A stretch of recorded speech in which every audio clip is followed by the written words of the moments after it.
आज हम लोग 7.6 का पढ़ेंगे। इंट्रोडक्शन यानी परिचय, सूत्र, फार्मूला।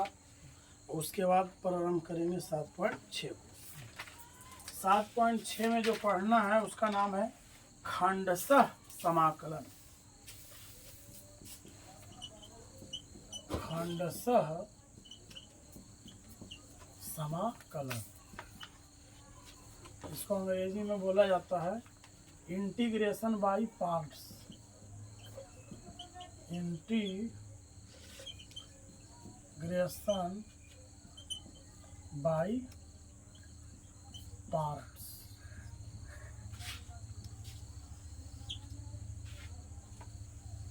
सबसे पहले इसके बारे में हम लोग समझेंगे है क्या, है ना। सबसे पहले इसको समझेंगे। हम लोग अभी तक समाकलन जब कर रहे थे तो मात्र एक ही अवयव था, मगर इसमें एक साथ दो अवयव गुना के रूप में रहेगा और उसका समाकलन करना है। एनसीईआरटी बुक में लिख रखा है कि इस परिच्छेद में हम समाकलन की एक और विधि की चर्चा करेंगे जो कि दो फलनों के गुणनफल का समाकलन करने में बहुत उपयोगी होगा। दो फलन रहेंगे गुना के रूप में। जब दो फलन गुना के रूप में रहेगा तो उसका समाकलन करने की विधि हम इसमें पढ़ेंगे। किसमें? 7.6 में। अगर दो फलन है गुना के रूप में तो उसका समाकलन हम कैसे करेंगे? सबसे पहले उसका हम लोग सूत्र लिख लेते हैं, है ना। सूत्र मान लेते हैं, माना u और v दो फलन है ना। इसका क्या करना है? समाकलन करना है। समाकलन u v dx लगा दिए। यही तो कह रहा है कि दो फलनों का गुणनफल का समाकलन हम एक विधि से करेंगे। तो उसका फॉर्मूला क्या हो सकता है? तो हमने माना u और v क्या है? दो फलन है और दोनों गुना के रूप में, गुणनफल में u v dx। तो पता है इतना बड़ा फॉर्मूला क्या होता है? पहले को हम कॉमन ले लेंगे। पहले को हम कॉमन ले लेंगे। कैसे कॉमन पहले को लेते हैं? पहले सूत्र लिख लेते हैं, उसके बाद हम आपको बताएंगे, है ना। पहला u है तो u को हमने कॉमन ले लिया और दूसरे को रखेंगे समाकलन में। दूसरे को रखेंगे समाकलन में। उसके बाद फिर हम माइनस लेंगे। माइनस के बाद फिर समाकलन, और समाकलन के बाद जो पहला है उसका अवकलन, है ना। अवकलन है डी यू बटा डी एक्स पर। इसको हम तोड़ेंगे।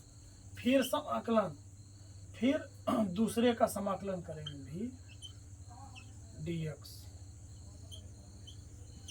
यही पूर्ण सूत्र है। इसको याद करने का बहुत अच्छा तरीका है।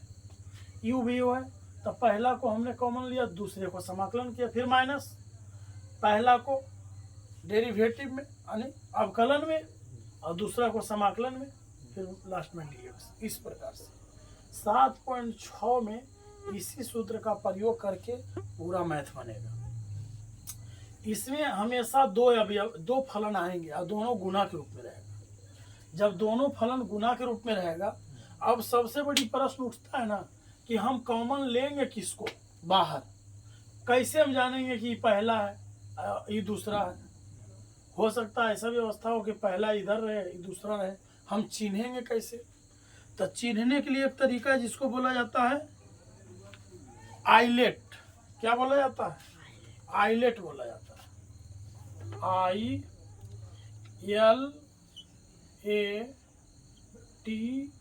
ILATE, आइलेट बोला जाता है ना। एक सी भी है, आइलेट सी।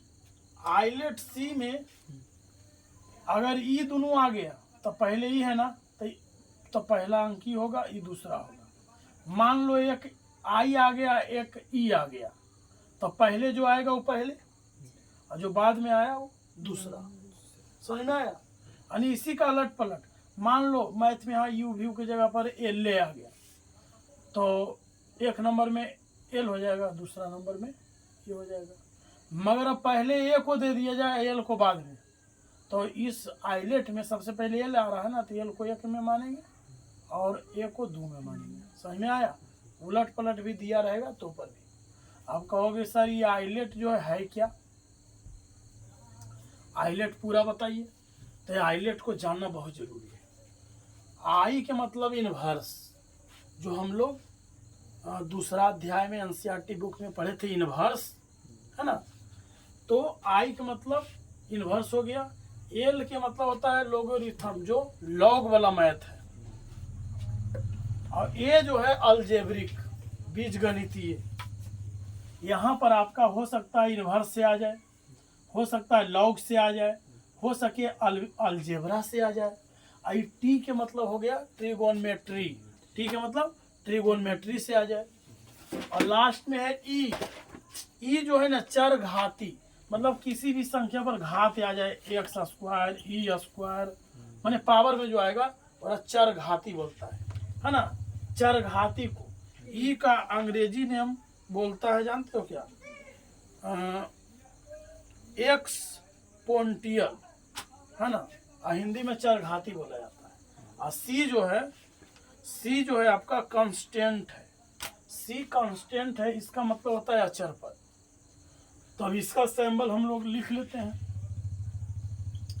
आई के मतलब इनवर्स, INVERS, इनवर्स है ना। इनवर्स को हिंदी में बोला जाता है प्रतिलोम, बोला जाता है प्रतिलोम है ना। दूसरा है आपका एल। एल लॉग से जुड़ी हम बताए हैं।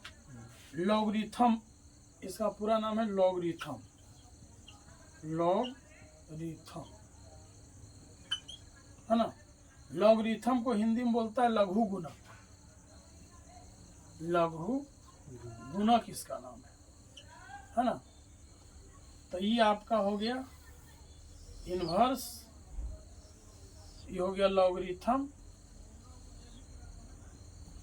और ये जो है अलजेब्रा है। ये क्या है?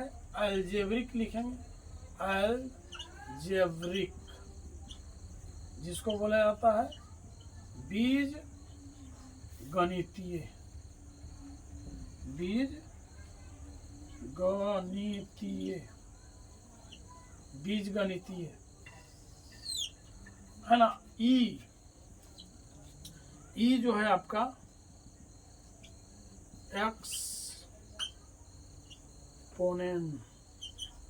एक्सपोनेंशियल। और सी हो गया आपका कांस्टेंट,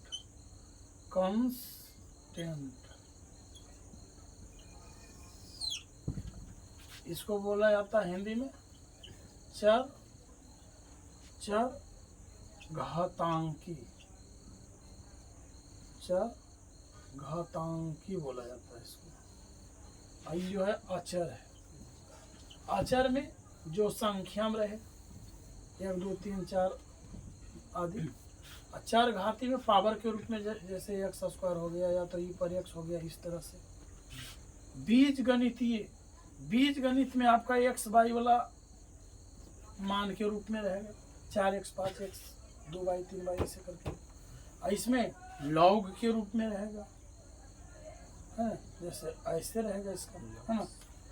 आई इनवर्स कहते हैं, आप लोग जानवे करते हो, sine inverse, cos inverse, tan inverse, cot inverse, sec inverse, cosec inverse.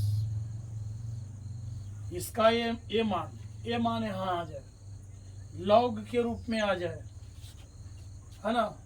एक चीज छूट गया इसमें, रुक जाना, ये लिखे ना, ये के बाद टी छूट गया, तो हमने ध्यान नहीं दिया, अभी उतारा नहीं था। चलिए ठीक है, टी छूट गया। ट्रिगोनोमेट्री, ट्रिगोनोमेट्री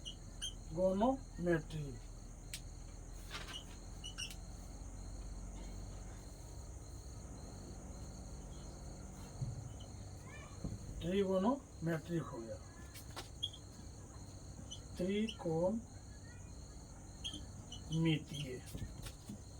त्रिकोणमितीय हो गया टी से। अब ई हो गया आपका एक्सपोनेंशियल, है ना, जिसको बोला जाता है चर घातांकी बोला जाता है। अब लास्ट ये वो बचा कांस्टेंट माने अचर बोला। इसमें बीजगणित में तो एक्स वाई जेड के रूप में आएगा, है ना। ये आपका अचर में आएगा 1 2 3 4, मतलब इस तरह संख्या है। ये तो घात के रूप में आएगा, इस रूप में आएगा। त्रिकोणमिति में sine x, cos x, tan x, cot x, sec x और कॉसेक एक्स सब इसको रखा गया 1 नंबर में। 1 number, 2 number, 3 number, 4 number, 5 number, 6 number, इस तरह से। समझ में आया? यहाँ आई दिए, एल दिए, ये है किसका मान है? ए का है।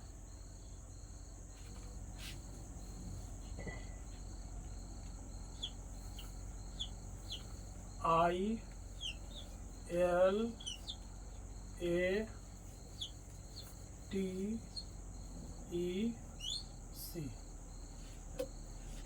आइलेट सी है ना। क्या है? आइलेट सी है। आइलेट सी हम लोग पढ़ेंगे। इसमें आई रहेगा 1 नंबर में, एल है जो 2 नंबर में, ए है जो आपका 3 नंबर में, और टी रहेगा आपका 4 नंबर में। 4 नंबर में टी रहेगा, और 5 नंबर में जो है ई रहेगा, और 6 नंबर में सी रहेगा। समझ में आया? यही नंबरिंग है। या इसका रिलेशन यहाँ समझिए, यू व्यू के रूप में हो सकता है एगो ई आ जाए, एगो ए आ जाए, तो हम 1 नंबर को तो 1 मानेंगे, 2 नंबर में ए को मान लेंगे। हो सके एक ई आ जाए, एक ई आ जाए, तो 1 नंबर में एल मानेंगे, 2 नंबर में सी को मानेंगे। समझ में आया? हो सके उलट के दे दे, पहले ट्रिगोनोमेट्री दे दे, ट्रिगोनोमेट्री पहले दे दे और उसके बाद ये दे दे, तो उल्टा भी रहेगा। तो ये तो 1 आएगा, ये 2 हो जाएगा, है ना। पहले लिखते टी को, टी का वैल्यू पहले, ए का वैल्यू बाद में। तो भाई पहले क्या आ रहा है? ये ना, तो इसको 1 मानेंगे, अब बाद में जो आ रहा है उसको 2 मानेंगे। ठीक है? ऐसा मानने का परंपरा इसलिए है क्योंकि आइलेट का प्रयोग हम इसलिए ऐसे 1 2 नंबर लेके कर रहे हैं। जब इसका हल करेंगे ना, तो हो सकता है कि समाकलन 1 का टूटे, 1 का ना टूटे, तो ऐसा अवस्था में आइलेट को हम लोग लेते हैं, है ना। आइलेट का इस्तेमाल करते हैं तो आसानी से बन जाता है। इस आइलेट को याद रखना जरूरी है, क्योंकि 7.6 में खंडशः समाकलन में जब भी रहेगा तो 2 फलन गुणनफल में रहेगा। एक को आपको बाहर लेना, एक समाकलन में रख के ही मैथ बनाना पड़ेगा, इस सूत्र पर ही बनेगा। इसलिए हमें ध्यान में आइलेट को भी रखना होगा और इस सूत्र को भी रखना होगा। इसको चिन्हना आसान है, सीधे देखना, इनवर्स में है तो 1 नंबर में है, लॉग में है तो 2 नंबर में है। एक्स वाई वाला मान के रूप में रहेगा तो समझ जाइए कि वो एल्जेब्रिक से आ गया। अब ये जो इनवर्स में नहीं रहेगा, साइन कॉस रहेगा, इस रूप में रहेगा तो सीधे जानेंगे ट्रिगोनोमेट्री से। घात में रूप में रहेगा, चरघाती है। अंक के आ गया तो अचर में है। इसका पहचान बहुत जरूरी है। आइलेट क्या है आप लोग जान गए। आइलेट का प्रयोग हम इस मैथ में करेंगे।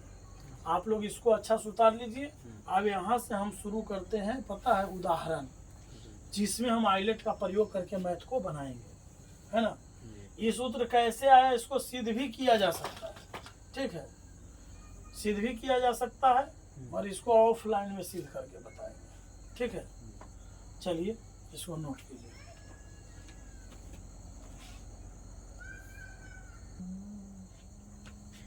हाँ देखिए, एनसीईआरटी बुक में पेज नंबर 341 है ना, एनसीईआरटी पेज 341 में उदाहरण नंबर 3 है। क्या है प्रश्न? x cos x dx का मान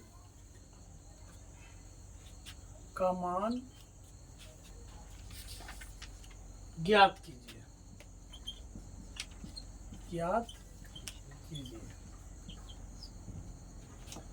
अब यहाँ आप लोग देखो, ध्यान से देखना, बता दो फलन इसमें आया ना, एक एक साल है और एक cos एक साल है। अभी जो हम क्या पढ़ाए, आइलेट पढ़ाए ना, आइलेट के नियम से बताओ तो एक फलन दो फलन है ना, एगो x है और एगो cos x, तो बता एक्स बाई हम किस में लिए थे? अलजेब्रा में लिए थे ना जी। आओ बताओ cos x है जो क्या है? ट्रिगोनमेट्री में, और इस पर -1 रहेगा तो इनवर्स में हो जाएगा। तो देखा जाए तो अलजेब्रा में a से आ गया, ट्रिगोनमेट्री में लिए थे sign x cos x tan x लिए थे ना, तो ये लिए थे ट्रिगोनमेट्री में t में। अब देखो जो आइलेट होता है ILATEC,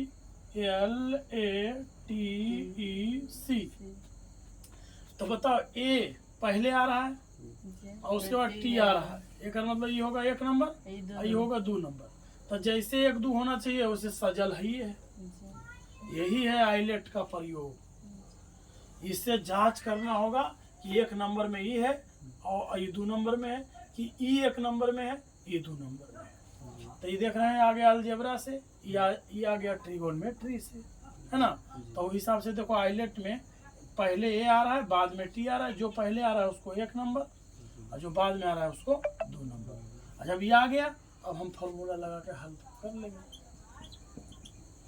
हमें पता है सूत्र को पहले लिख लेते हैं, 1 2 बार सूत्र लिख के बनाओगे तो सूत्र भी याद हो जाएगा। समाकलन या integration u v dx equal to, पहले u को कॉमन, फिर इंटीग्रेशन, उसके बाद दूसरा v dx माइनस समाकलन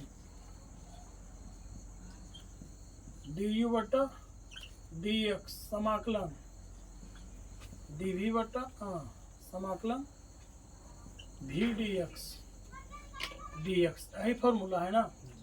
इसके जगह पर इसको ले लेंगे x cos x dx बराबर u के स्थान पर x है तो x को हम कॉमन ले लेंगे, v के स्थान पर cos x dx हो जाएगा, माइनस में माइनस समाकलन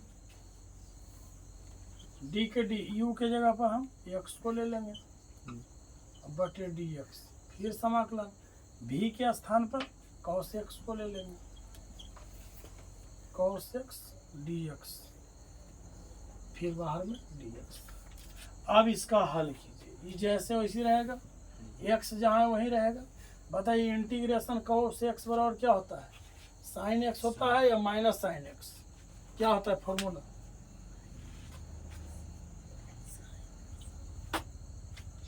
इसका मान होता है sin x। हो गया, सूत्र याद रखना, टोटल सूत्र दे चुके हैं। समाकलन cos x का मान sin x होता है, माइनस के माइनस। अब ये समाकलन है, समाकलन रहेगा। अब बताइए dx मिल रहा है, अवकलन में थी कट के 1 बचेगा, ये समझिए यहाँ 1 आ गया। इस समाकलन को तोड़ दो, यहाँ भी आ गया cos x, जैसे यहाँ वैसे यहाँ, तो समाकलन cos x का मान sin x, तो यहाँ हो जाएगा sin x, ये बाहर वाला यहाँ dx आके लग जाएगा। अब क्या करना है, ये दोनों तो साथ हो जाएगा x sin x माइनस, अब बताइए x से गुना होगा तो sin x नहीं होगा, तो इंटीग्रेशन sin x dx, तो sin x के मान होता है माइनस में क्या, माइनस cos x, टूट गया, अब प्लस c लग जाएगा, अब हो जाएगा x sin x minus minus plus cos x plus c, हो गया आंसर। देखा कितना काम के था आपका आइलेट, आइलेट से हम लोग चिन्हे इसको, ये जो दर्शाए ना, जब मैथ बनाइएगा ना तो इसे दर्शाना जरूरी नहीं है, ये हम समझने के लिए आपको इस तरह से किए हैं, कर लेना है। और जब 7.6 चैप्टर हल करना है तो उसमें दिमाग में सोच लेना है कि कौन एक है कौन दो है, और यहाँ इसको उतार लेना है समझने के लिए। ये उदाहरण नंबर आपका किताब में 17 नंबर में है, 3 मिस्टेक से लिखा गया। तो आज हम लोग नाम पढ़े, सूत्र पढ़े, और आइलेट टेबल भी पढ़ लिए, जान लिए क्या है, और उदाहरण नंबर 17 भी पढ़ लिए। अब उदाहरण नंबर 17 के बाद हम लोग पढ़ेंगे उदाहरण नंबर 18। देखो यहाँ उदाहरण 18 में प्रश्न है, इंटीग्रेशन log x dx ज्ञात कीजिए। अब देखो बड़ा मजा आएगा पढ़ने में। देखो तो log और x है, तो log तो l से आ गए, आइलेट को याद रखिए I L A T E C, तो ध्यान दो ये log से आ गया तो l है, x जो है क्या से आ गया, अलजेब्रा से a है ना, तो देखा जाए एकदम सजल है, ये पहले आई बाद में, तेरा एक है दो, एकदम ठीक आ गया, l से आ गया, ये से आ गया, एक है ये दो है, अब बन जाएगा, हल कीजिए, है ना। अब सूत्र एक बार लिख के बनाए हैं, अब डायरेक्ट लिखना है, समाकलन log x dx equal to, एक नंबर को हम लोग कॉमन लेते हैं, तो यहाँ क्या करेंगे, log एकदम प्रश्न कहीं गलत तो नहीं लिखा है,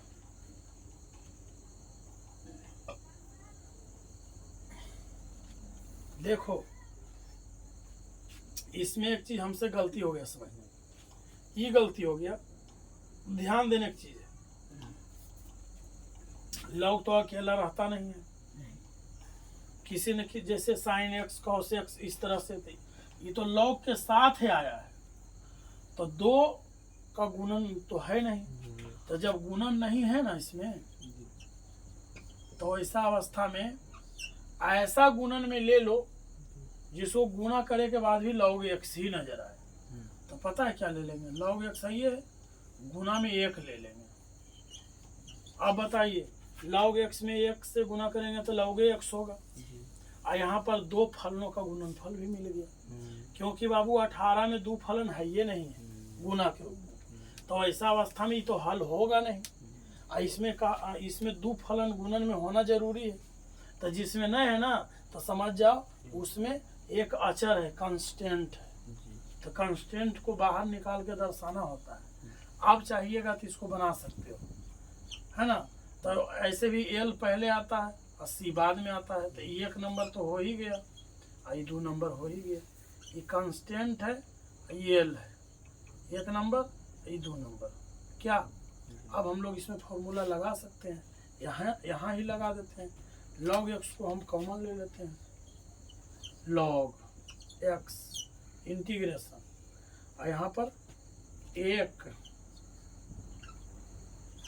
dx, फिर यहाँ पर फॉर्मूला आता है माइनस इंटीग्रेशन, यहाँ पर हो जाएगा अवकलन का काम, पहला हो जाएगा d log x बटा dx, फिर समाकलन, फिर हो जाएगा 1 dx, और इधर भी dx हो जाएगा। अब इसको तोड़ सकते हैं, ये जैसे हो इसी रहेगा, log x का log x। हमें पता है एक dx के मतलब समाकलन dx ही है, तो समाकलन dx के मान क्या होता है, x होता है। गुणन में भी रखेंगे, ये माइनस है तो माइनस। और यहाँ पर देखिए डी बाई डी एक्स, अगर d log x बटा dx है ना, तो इसका फॉर्मूला हम पढ़ाए थे अवकलन में कि d log x बटा dx है तो इतना बराबर होता है 1/x, फॉर्मूला होता है ना। तो इतना का मान इस समाकलन बचेगा ऐसे, और ये बन जाएगा आपका 1/x। अब फिर गुना करके इसका भी समाकलन कर देते हैं, इंटीग्रेशन dx के मान x होता है, और बाहर से dx लग जाएगा। हमें पता है कि नीचे x ऊपर x मिल रहा है, कट गया तो बचा क्या, ये गुना में तो गुना कीजिएगा तो आगे आ जाएगा x log e वाला x माइनस। अब देखिए इंटीग्रेशन, यहाँ पर क्या बचा, dx बचा, इंटीग्रेशन सिर्फ dx बचा है, इतना ही बचा है ना। इसका प्रोसेस यहाँ आगे कर देते हैं, यहाँ आ जाएगा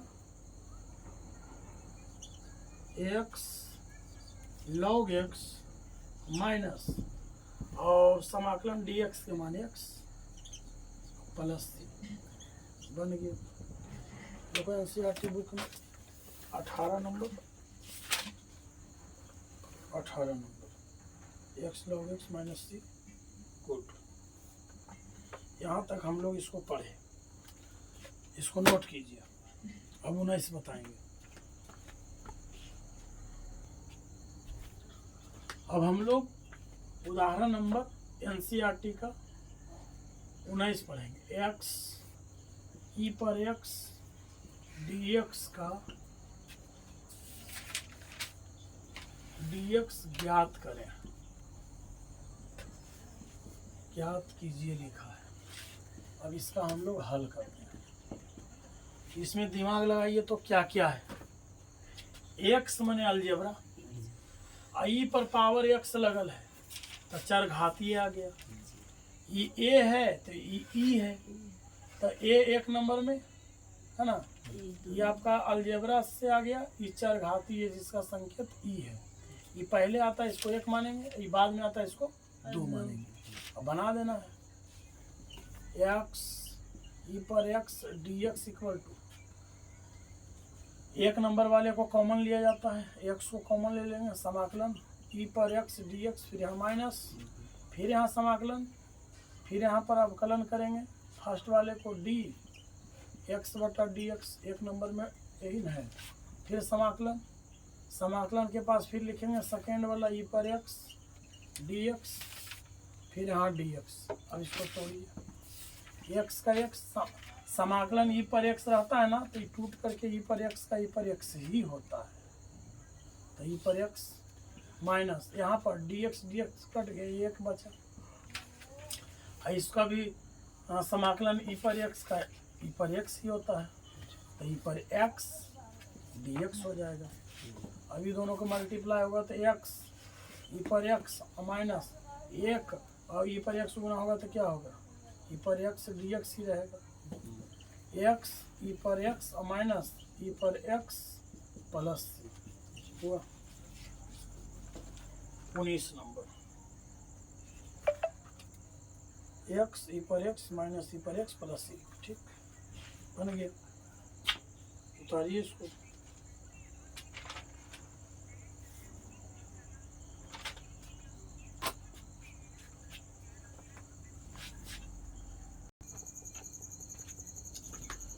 अब हम लोग उदाहरण नंबर 19 तक पढ़ लिए।